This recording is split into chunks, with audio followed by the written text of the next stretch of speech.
ఒకవేళ a plus b is to b plus c is to c plus a is equal 3 plus 7 plus 8 మరియు 4a plus 7c minus 11b is equal 78 అయితే a విలువ ఎంత కనుక్కోమని. అయితే దీని solution ఒకసారి చూస్తే మనం ఈ a plus b plus b plus c plus c plus a ఈ నిష్పత్తులు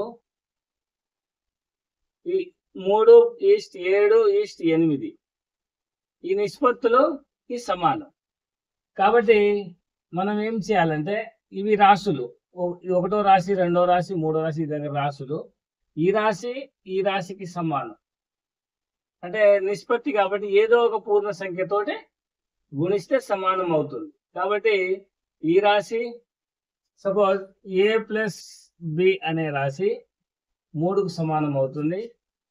b ప్లస్ c అనే రాశి 3x సమానం. ఏదో ఒక పూర్ణ సంఖ్యతో గుణిస్తే అప్పుడు సమానం అవుతుంది. 7x సమానం అవుతుంది. అదేవిధంగా c ప్లస్ a అనే రాశి 8x సమానం అవుతుంది. అయితే ఇదొక ఈక్వేషన్ వచ్చింది మనకు, ఇదొక సమీకరణం వచ్చింది, ఇదొక 3 సమీకరణాలు వచ్చినాయి కదా. ఈ 3 సమీకరణాలు ఒకసారి కలిపి చూద్దాం.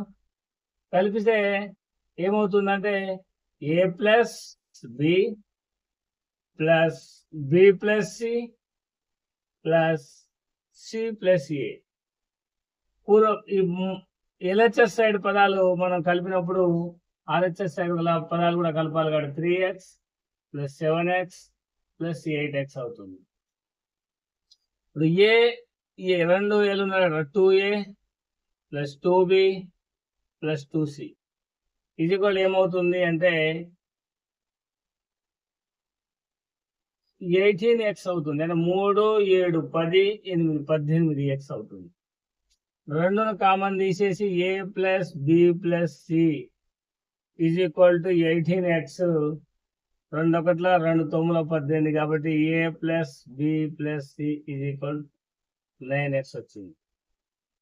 ఇందులో నుంచి ఈ విధంగా చూస్తే a plus b plus c is equal 9x చూద్దాం. a plus b plus c is equal 9x కదా. ఈ a ప్లస్ b విలువను మనం 3x రాద్దాం. a ప్లస్ b విలువ 3x రాద్దాం. 3x plus c is equal to 9x. ఇందులో నుంచి మనకి ఏమొస్తుందంటే c ఇటు వస్తే ఈ 3x ఇటు వస్తుంది, 3x ఇటు వస్తుంది. So c is equal 9x minus 3x is equal 6x అవుతుంది. ఇది ఇలా ఉంచుదాం. అదేవిధంగా ఇదే a plus b plus c is equal 9x లో ఇది ఉంచుదాం. b ప్లస్ c బదులు రాద్దాం. b ప్లస్ c బదులు రాస్తే a plus b plus c బదులు ఏమొచ్చింది 7x వచ్చింది ఈజ్ ఈక్వల్ 9x. ఇందులో నుంచి మనం a ఇలాగే ఉంచి ఇది రాస్తే a is equal to 9x minus 7x అవుతుంది. అంటే a ఈజ్ ఈక్వల్ 2x అవుతుంది. అదేవిధంగా ఇదే a plus b plus c is equal 9x లో మనం ఏం రాద్దాం అంటే ఈ c ప్లస్ a రాద్దాం. అంటే a ప్లస్ c అన్నా c ప్లస్ a అన్నా ఒకటే కాబట్టి c ప్లస్ a రాద్దాం. అప్పుడు b పక్కకు ఉంటుంది, a ప్లస్ c బదులు 8x ఉంటుంది. 8x ఈజ్ ఈక్వల్ 7x అవుతుంది. సో b అటు తీసుకెళ్తే b is equal to 9x. ఇది 9x మైనస్ 8x అవుతుంది. So b is equal to x అవుతుంది.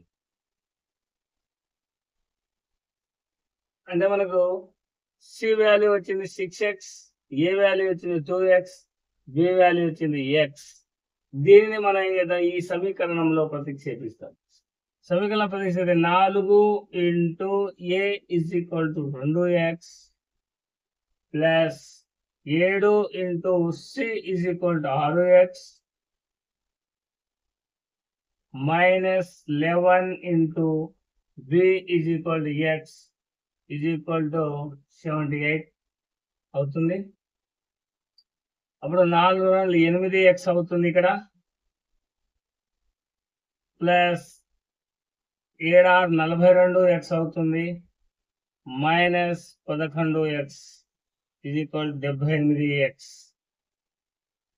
78 అంతే, x లేదు.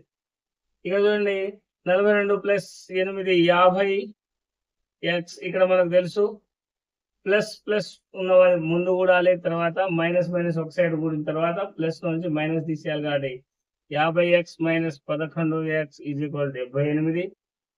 50లో నుంచి 11 తీసేస్తే మనకు 39x అవుతుంది. 39x is equal to 78. 39 ఒకట్ల 39 2 అంటే ఇక్కడ x ఈజ్ ఈక్వల్ టు మనకు 2 వచ్చింది. x ఈజ్ ఈక్వల్ టు మనకు 2 వచ్చింది. కానీ మనకు కావాల్సిన విలువ ఎంత? ఏ కావాలి కాబట్టి మనం ఏ సమీకరణంలో ప్రతిక్షేపించినా కానీ ఏ విలువ వస్తుంది. మనం ఏ విలువ ఇది ఇక్కడ ఉంది, a ఈజ్ ఈక్వల్ 2x వచ్చింది కదా, a is equal to 2 into x బదులు 2 వచ్చింది. 2 2 4. ఈ విధంగా మనం ఏ విలువను కనుక్కోవలసి ఉంటుంది.